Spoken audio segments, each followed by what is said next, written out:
Hola, ¿cómo están? Bienvenidos una vez más a estas videoclases de termodinámica. Hoy vamos a seguir con el cuento de las sustancias puras y sus propiedades termodinámicas. Nos vamos a sumergir un poco más en profundidad sobre lo que se llaman cambios de fase de sustancias puras, que días apenas hicimos una introducción, ¿no? Un poco gráfica, y tocamos algunos de los conceptos y de la terminología que se usa en las transiciones de fase. Vamos a profundizar hoy un poco más en esta cuestión. Bien, empecemos con un ejemplo intuitivo sobre esto, y es el hecho de que el punto de ebullición del agua, como todos tal vez saben, depende de la altura a la que uno se encuentre. Entonces, normalmente se acostumbra a decir que el agua hierve a 100 grados Celsius, pero esto no es correcto, ¿no? No es preciso al decirse, porque el agua hierve a 100 grados Celsius, la temperatura de ebullición del agua es de 100 grados Celsius solamente cuando la presión a la que se encuentra esa agua es de una atmósfera, es decir, 101.4 kilopascales más o menos. Y estas condiciones se dan pues a una altura de 0 metros sobre el nivel del mar, ¿no? Cuando estamos exactamente a 0 metros sobre el nivel del mar, tenemos que el agua hierve a 100 grados Celsius. Pero si nos desplazamos a una montaña, nos vamos por ejemplo 2000 metros más arriba sobre el nivel del mar, la presión cambia, ¿no? Porque al irnos hacia arriba, ahora vamos a tener una capa de aire sobre nosotros menor que cuando estamos en una parte, digamos, en la orilla del mar, y por lo tanto la presión disminuye, ya no es 101 kilopascales, sino se reduce a 80 kilopascales a 2000 metros. Esto trae una consecuencia sobre la temperatura de ebullición del agua. Ya no va a ser 100 grados centígrados, sino 93, se reduce. Si nos vamos un poco más arriba, si seguimos subiendo, la presión sigue disminuyendo y la temperatura también disminuye. Por decir algo, digamos, una forma simple de modelar esto es, se acostumbra a decir que por cada 1000 metros que se sube sobre el nivel del mar, la temperatura a la que el agua hierve se reduce en 3 grados. Entonces, por ejemplo, ahorita yo estoy acá en una zona, en una región donde en esta parte es una montaña y son más o menos 2700 metros. Entonces el agua más o menos hierve alrededor de 90-91 grados centígrados. Y claro, esto lo nota uno cuando va a cocinar, pone la olla y uno ya tiene como cierto tiempo registrado en la memoria cuando uno cocina en Bucaramanga, y cuando viene a cocinar acá se da cuenta que los alimentos se demoran mucho más en cocinarse. El agua se demora más tiempo en que empiece a hervir. Y dice uno, bueno, ¿qué es lo que pasa? Causas. Una causa pudiera asociarse con el frío. Normalmente pues, las zonas altas son más frías. Entonces la temperatura aquí puede ser 10 grados por debajo de la temperatura que tiene uno en Bucaramanga. Y sí, el frío influye un poco, pero no tanto. El frío puede influir alrededor de 1 grado. Lo que más influye es la altura y el cambio en la presión. Entonces de aquí una consecuencia que uno saca es, interesante, la presión y la temperatura a la que el agua hierve están amarradas. No son variables independientes cuando se trata de analizar un cambio de fase, como es el caso de la ebullición. Bien, fíjense que el conocimiento de esto llevó pues a sugerir la creación de la olla a presión. Entonces, en una olla a presión,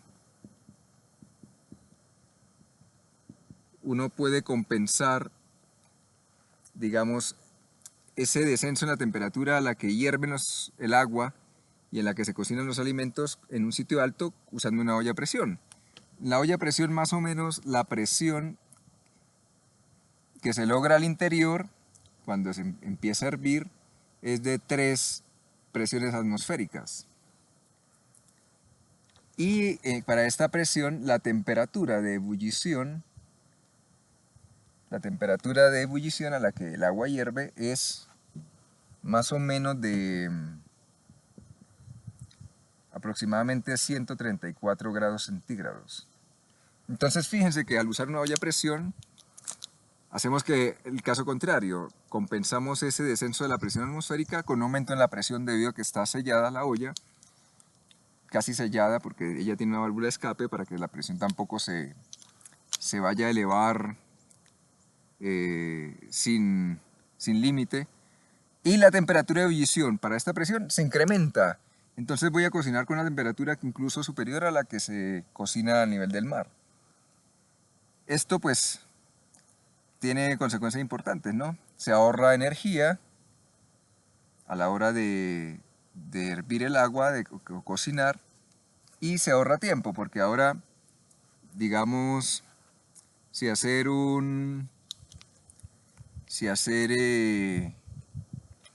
qué sé yo, una carne en salsa sudada, o en bistec, o como le llaman también un estofado, en una olla normal puede llevar 2 horas, en una olla a presión pues toma media hora.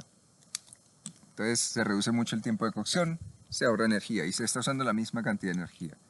Es un principio maravilloso el que se usa.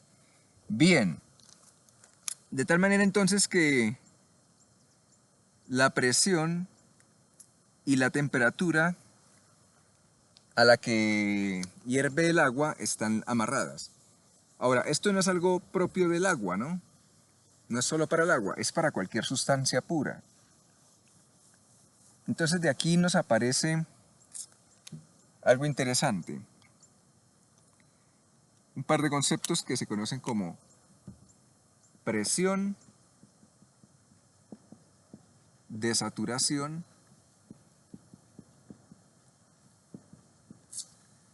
y temperatura de saturación.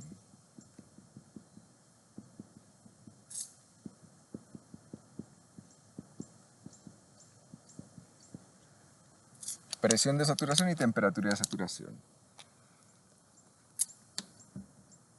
¿A qué se le llama esto? Presión de saturación es la presión a la cual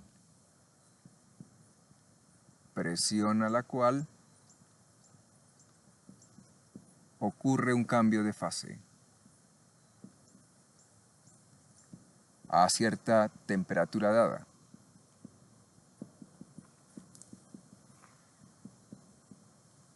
Para una temperatura dada. Y temperatura de saturación, pues es lo mismo, será la temperatura a la cual ocurre un cambio de fase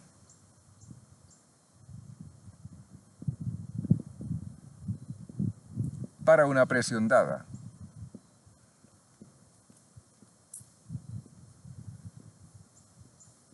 Entonces, en los ejemplos que poníamos hace un rato, si tengo una presión atmosférica de 1, de una atmósfera, entonces la temperatura de saturación para esa presión es de 100 grados centígrados. Podríamos decir lo contrario, si tengo una temperatura de 100 grados centígrados, la presión de saturación a la cual ocurre la ebullición es de una atmósfera.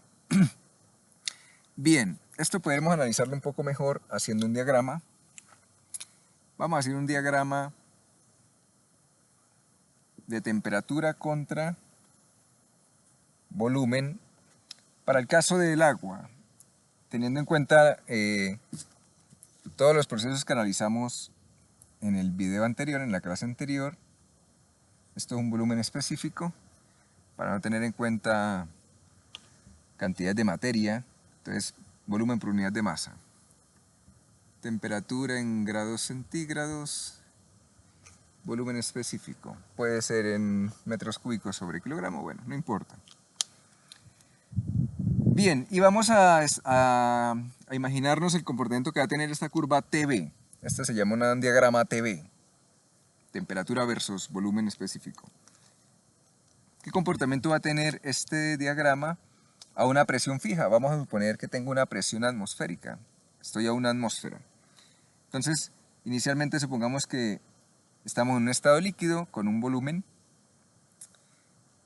y estamos a esa presión de una atmósfera y el recipiente está, la presión se va a mantener constante durante todo el proceso.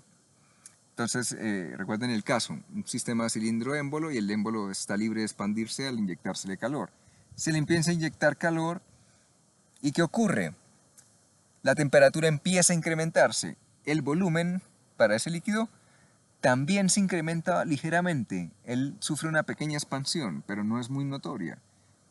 Entonces, voy a tener un comportamiento así para ese líquido. Hasta que llegue a una temperatura que corresponde a los 100 grados centígrados o Celsius.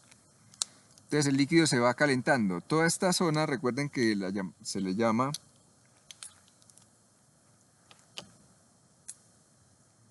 esto es líquido subenfriado.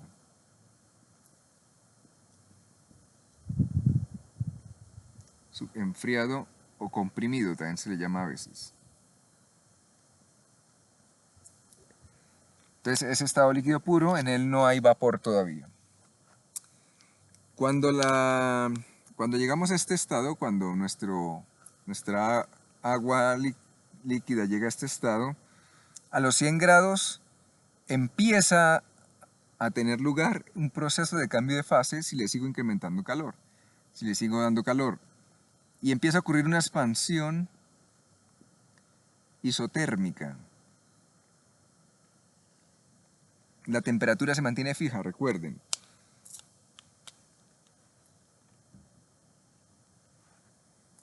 Hasta que todo ese líquido se vuelve vapor. Durante toda esta zona, recuerden que esta zona se le conoce como, es una mezcla, en toda esta región hay una mezcla saturada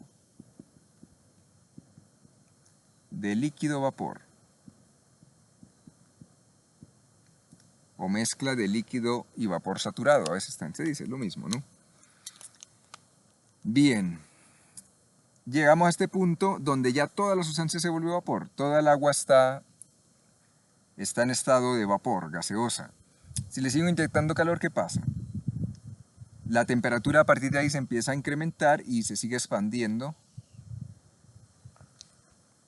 Y tenemos la zona, o esta parte de la curva que se le llama de vapor sobrecalentado.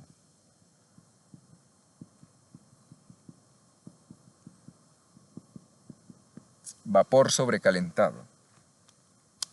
Bien, de tal manera que estos estados de acá son claves, ¿no? Recuerden, a este estado, ¿cómo se le llama? A este estado se le conoce como líquido saturado. Es el estado en el cual el líquido está saturado de energía a tal punto que un poquitico más de energía y ¡pum!, empieza el proceso de evaporación. Y este estado de este lado, donde empieza y donde termina la línea horizontal, se le conoce como vapor saturado. Es un estado de vapor saturado. Es un estado en el cual apenas el líquido, en ese estado es cuando llega al punto de que todo el líquido se volvió vapor. Si yo extraigo una pequeña parte de calor a ese vapor, él se empieza a condensar. Bien.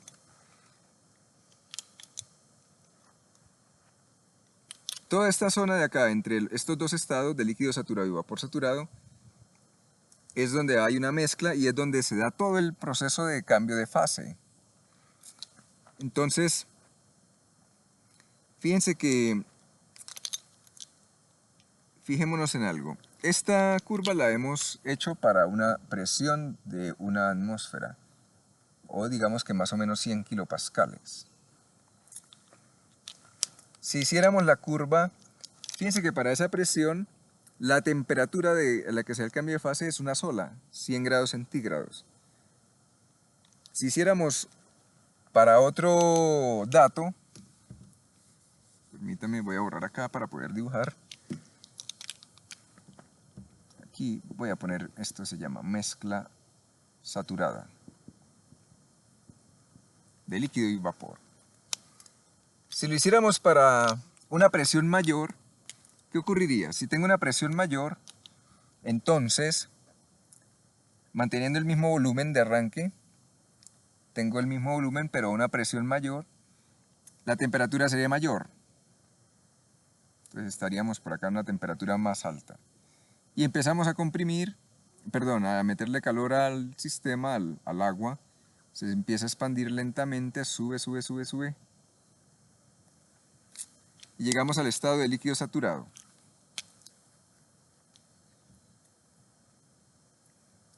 Se le sigue inyectando calor. Supongamos que en ese punto llegó al líquido saturado y la temperatura era superior a esta. Vamos a suponer que una temperatura de 150 grados. Sigo inyectando calor y empieza la transición de fase. Vamos a ver que para esa presión más alta, esa curva horizontal es más corta. ¿Por qué?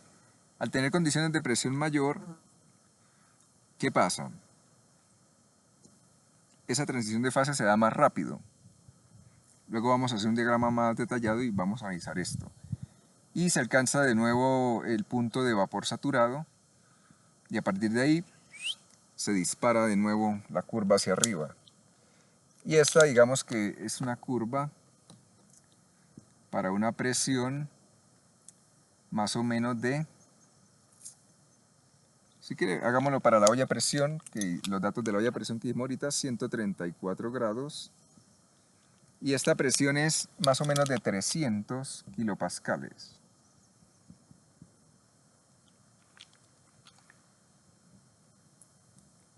Entonces fíjense, para una presión de 100 kilopascales, la transición de fase, todo este proceso isotérmico se da a 100 grados centígrados. Esta temperatura para esta presión es la que se llama desaturación. 100 grados centígrados es la temperatura de saturación para una presión de 100 kilopascales.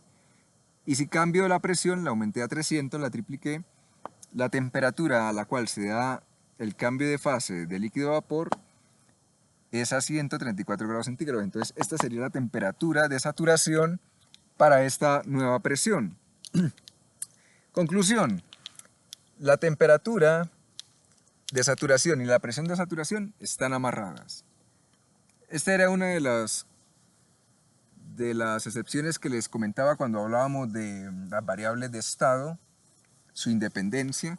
Decíamos, cuando uno tiene un gas, entonces hablamos de la presión, el volumen y la temperatura. En condiciones normales, pues las tres son independientes. Digamos, perdón, dos son independientes y una es dependiente. Esas dos independientes pueden ser cualquiera, pero cuando estamos ante una transición de fase, un cambio de fase, hay que tener cuidado porque la presión y la temperatura se vuelven dependientes entre sí y ya no las puedo escoger como variables independientes.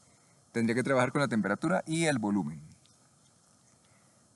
De tal manera que, fíjense que esa dependencia se puede, para toda sustancia pura, se puede representar mediante una curva. Normalmente se le conoce como curva de saturación.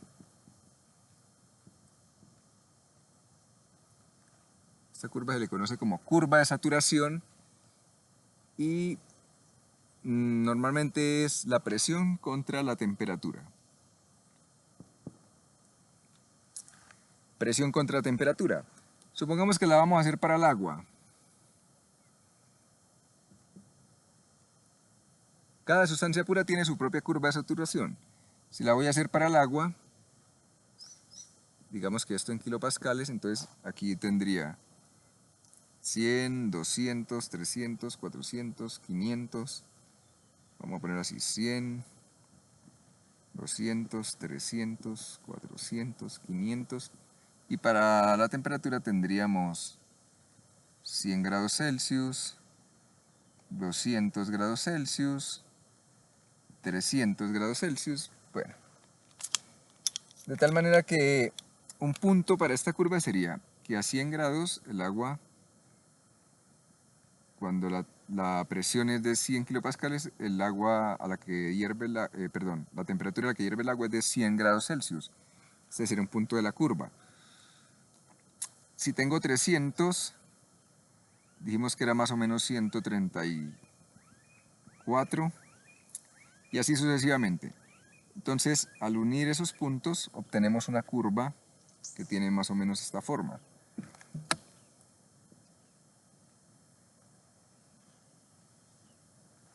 Es algo así, ¿no? Más o menos. ¿Qué nos está indicando esto? Esto, es presión de saturación, temperatura de saturación. Lo que nos dice es que la presión de saturación es función de la temperatura de saturación. Y esa relación se puede representar mediante este diagrama que sería, en este caso, PT, presión contra temperatura. Cada sustancia pura tiene su propia curva. Esta más o menos sería la idea para el agua. Ahora, ¿esto para qué nos puede servir? Esto es muy importante saberlo por muchas razones, entre las que ya hemos dicho algunas.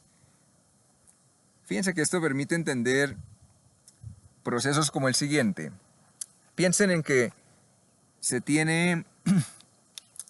piensen en que tenemos una lata llena de nitrógeno líquido y la lata está sellada. La presión a la que está ese nitrógeno ahí es alta. Entonces supongamos que tengo mi curva, más o menos tiene esta forma, una presión alta, una temperatura de saturación mediana, más o menos alta. En realidad puede ser cercana, digamos en condiciones de ambiente, para una temperatura de alrededor de 20 grados centígrados, entonces una presión bastante elevada. Y ahí tengo metido ese nitrógeno líquido en un tarro metálico.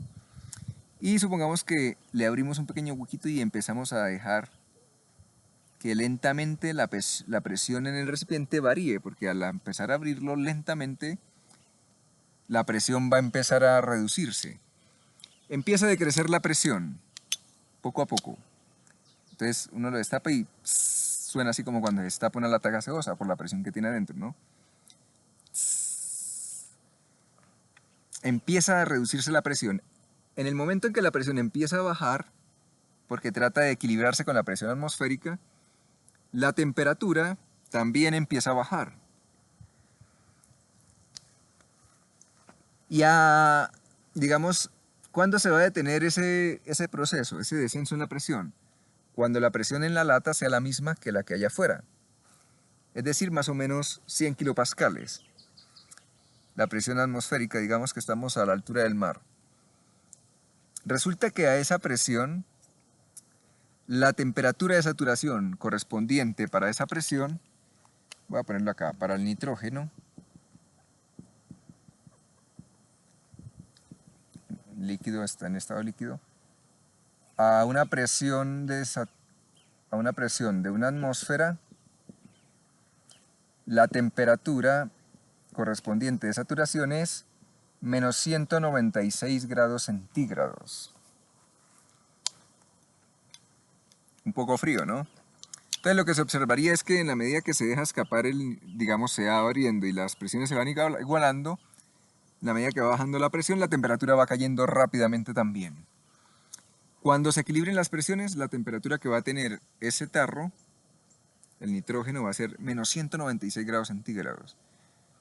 Pudiera observarse una formación de escarcha afuera del frasco, de la lata. Si hay suficiente humedad en el ambiente, se congela ese vapor de agua que hay alrededor, se empieza a condensar y se congela inmediatamente alrededor de la lata. Bien, ¿qué ocurriría después? Entonces las presiones igualaron, la temperatura llegó a este punto y lo que uno empezaría a observar a partir de ahí es que se empieza a evaporar ese nitrógeno líquido, se empieza a volver vapor, entra en un proceso de transición de fase. Y uno diría, bueno, ¿y por qué se está evaporando? Para que se evapore tiene que suministrársele energía. ¿quién se la está suministrando? Pues el ambiente, porque piensen en esto, el ambiente está más o menos a 20 grados centígrados, 25, 30, la lata, el nitrógeno en la lata está a menos 196. Hay un gradiente de temperatura tremendo entre el ambiente y el nitrógeno.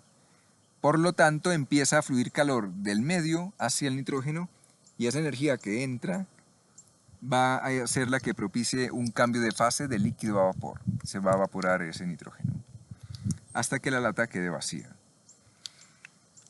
Bien, ese es un ejemplo así como llamativo, interesante, de por qué es importante esto. Otra aplicación de esta cuestión es la siguiente. Uno puede lograr un dispositivo de enfriamiento o una nevera a través del uso de un refrigerante que reduzca la temperatura, ¿no? Que me extraiga calor. Pero hay otra forma de hacerlo y es usando esto. Fíjense que una opción para reducir la temperatura es reducir la presión. Y para reducir la presión se puede reducir creando vacíos. Entonces, con un dispositivo de extracción de aire se va creando vacío. Se crea, se extrae, se extrae y se crea vacío. Y al irse creando vacío, la presión disminuye, la temperatura también y se vuelve frío. A esto se le llaman cámaras de vacío o enfriadores por vacío. Se pueden utilizar, pero a veces son más costosos de utilizar que una nevera tradicional, ¿no? Que funcione con un refrigerante y con un motor. Luego vamos a hablar un poco del funcionamiento de la nevera. Bien.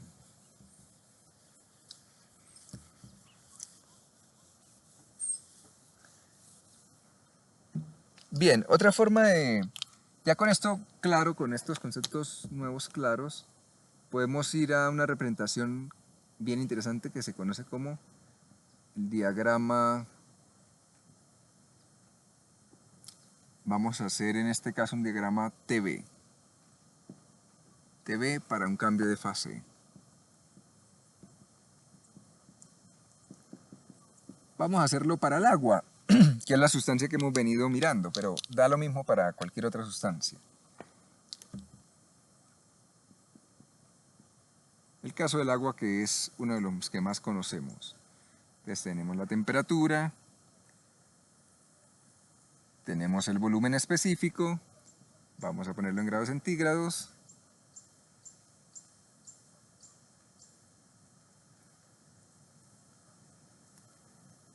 $100, 200, 300, 400 y acá tenemos el volumen. Y hacemos lo mismo que ahorita. Supongamos que tenemos una presión fija y arrancamos con un volumen de nuestro líquido. Supongamos que es una presión por debajo de la atmosférica. Entonces la temperatura a la cual va a hervir el agua es menor a 100 grados. Y este proceso va a ser todo el proceso de ebullición. Y luego sube. Entonces aquí tenemos nuestros estados: líquido saturado, vapor saturado. Aquí tenemos líquido subenfriado o comprimido, la mezcla saturada de líquido y vapor y vapor sobrecalentado. Esto sería para, digamos que una presión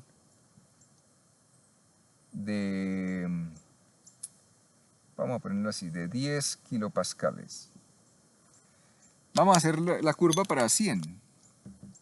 Entonces para 100 vamos a tener que la temperatura es de 100 grados, Nuestra curva empieza así, una pendiente muy pronunciada, hasta que llegamos al líquido saturado y luego viene la transición de fase. Esta transición de fase dura menos, es menos amplia, ahorita vamos a analizar eso. Y viene nuestra parte de vapor sobrecalentado. Presión de 100 kilopascales. Y así podemos seguir.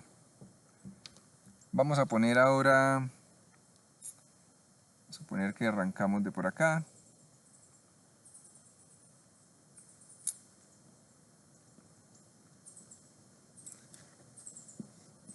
Vamos ahora con una presión superior.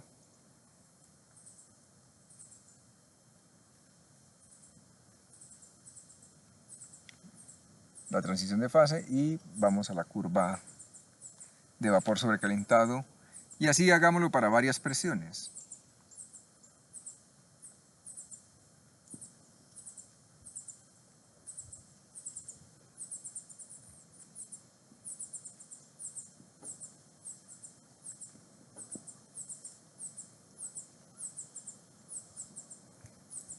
Vamos a hacer para varias presiones. Entonces, supongamos que aquí tengo, este es de 100, este ya sería una presión, digamos, de 10 megapascales, esta presión de 15 megapascales, y esta presión nos va a interesar mucho, de 22.06 megapascales. Y esta supongamos que de 25 megapascales, superior. Bien. Disculpen, voy a arreglar acá un poco las escalas de las temperaturas para que se me cuadre mejor el dato que quiero mostrarles.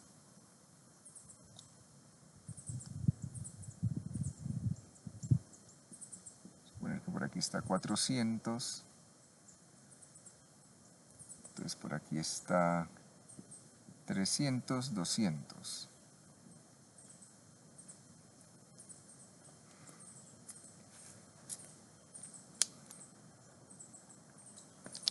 Bien. Fíjense entonces todas las curvas que podemos tener para cada presión. Esta sucesión de puntos, vamos a ver, si hiciéramos una curva de estos puntos, fíjense, esta es temperatura, cada una de estas temperaturas con cada una de estas presiones, justamente nos daría la curva que dibujamos hace un rato de saturación, de presión de saturación contra temperatura de saturación. Bien, vamos a ver qué nueva información nos da esto. Si unimos toda esta parte de acá, que está a la izquierda de estos estados, de los estados de líquido saturado, la podemos unir, esto lo podemos unir por una curva, por una línea. Y esta línea se le conoce como línea de líquido saturado.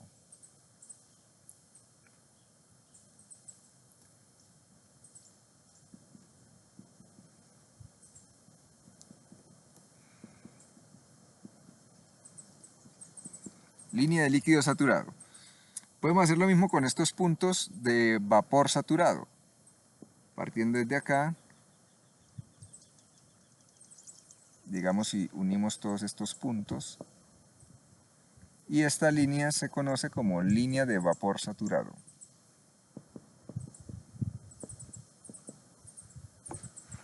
Vamos a ver que quede un poco más clara. Línea de vapor saturado.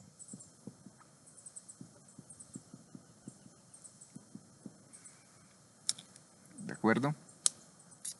De tal manera que podemos dividir en zonas. Toda esta región que está a la izquierda de esta línea de líquido saturado es la zona de líquido saturado.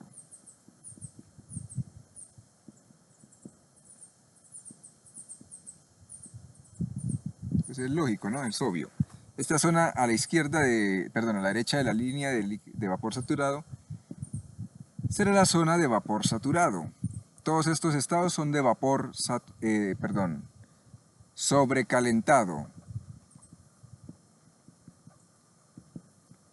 Porque esta es la frontera, esa línea es la del vapor saturado, de ahí hacia la derecha es vapor sobrecalentado, y aquí esto es líquido pero enfriado, comprimido.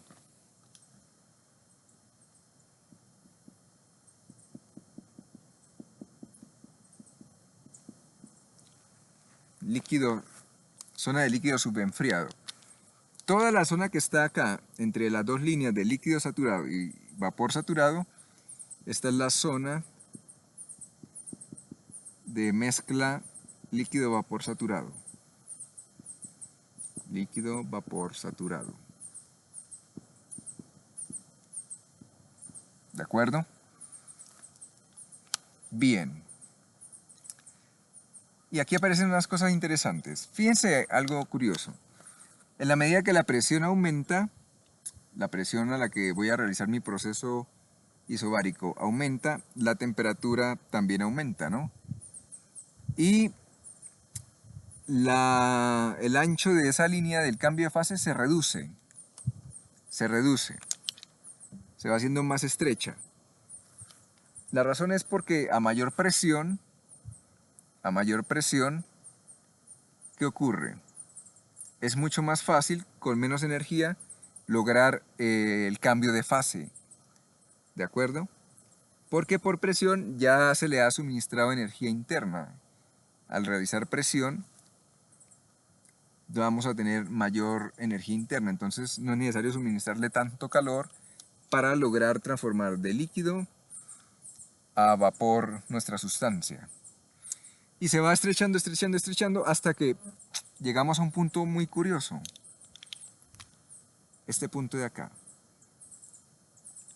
Fíjense que en ese punto las dos líneas coinciden, la línea del líquido saturado y la de vapor saturado coinciden y no tengo un ancho de la línea que me representa el cambio de fase.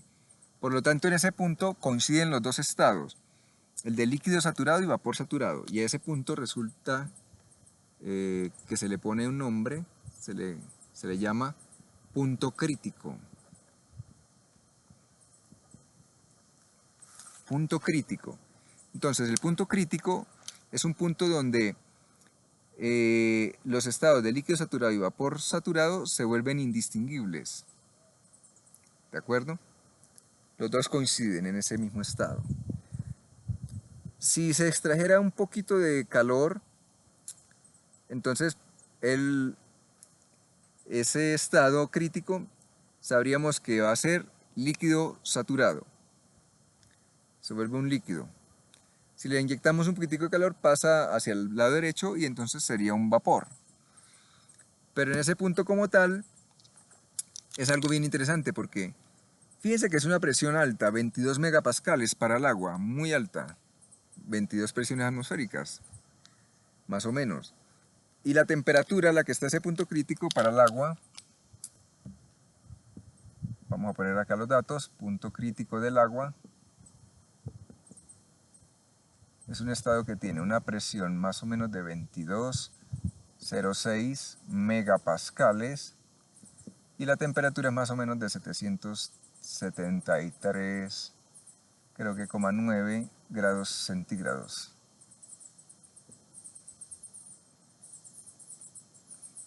Una presión de 22 megapascales, una temperatura de 373 grados Celsius. Una temperatura alta y una presión también alta.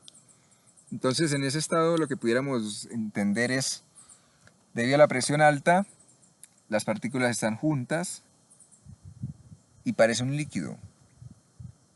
Porque en un líquido las partículas que lo componen están más o menos cerca, ¿no? Están cerca entre sí. Las fuerzas de cohesión son altas y en este caso, debido a la presión, tengo las partículas cerca entre sí. Pero tengo una temperatura relativamente alta y eso aumenta su movilidad.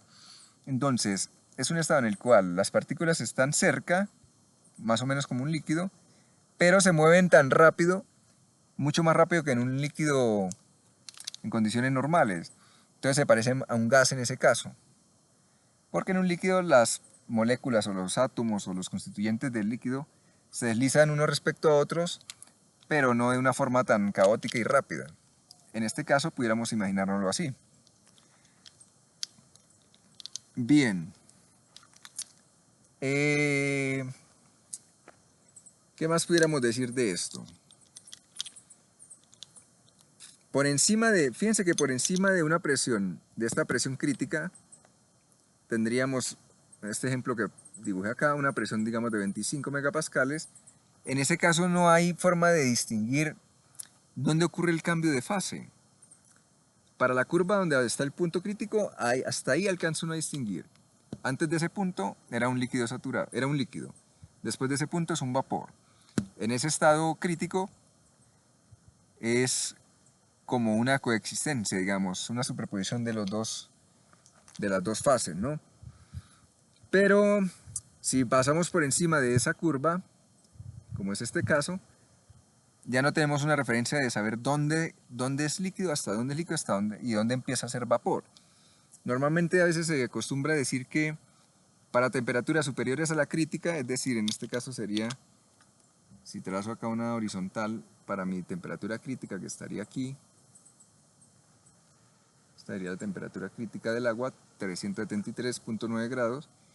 Temperaturas superiores, o sea, de aquí hacia arriba, se dice que es vapor, y por debajo se dice que es líquido, pero es más un convenio que algo, digamos, que haya sido bien establecido, ¿no? Que se haya identificado que es así.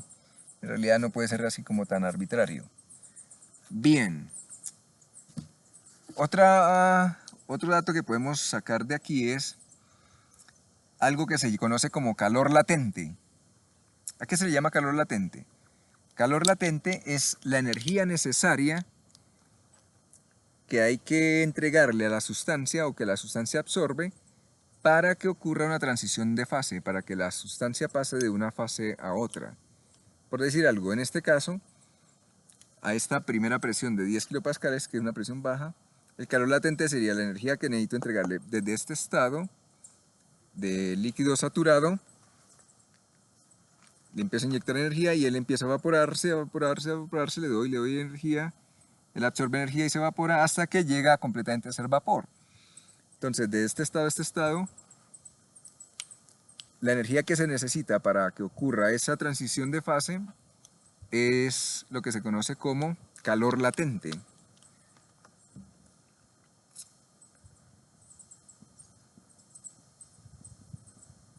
Calor latente.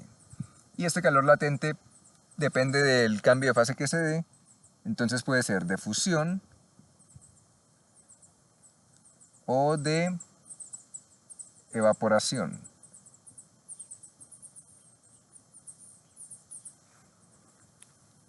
De fusión, pues el nombre lo dice, es la energía necesaria para que ocurra, para que se funda, o para que se funda nuestro material, o para que pase de estado sólido a líquido. Coincide, esa cantidad de energía es equivalente a la energía que se necesita para lograr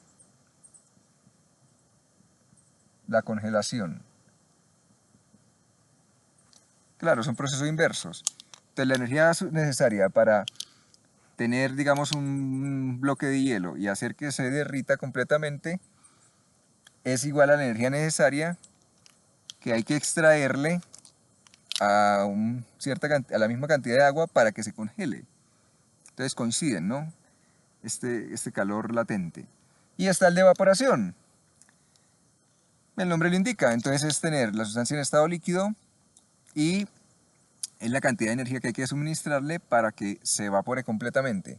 Ahora, si hacemos el proceso inverso, recuerden cómo se llama el proceso inverso, condensación.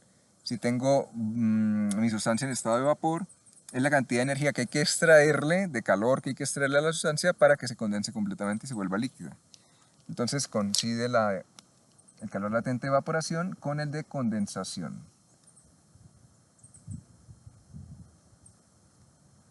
Con el de condensación. Bien. Bueno, y con esto entonces hemos profundizado un poco más en el análisis de las sustancias puras y los cambios de fase que pueden ocurrir en ellas. En un próximo video daremos algunos datos más sobre estas cuestiones de cambios de fase que resultan ser muy interesantes en casi toda área de la física. Muchas gracias por su atención prestada.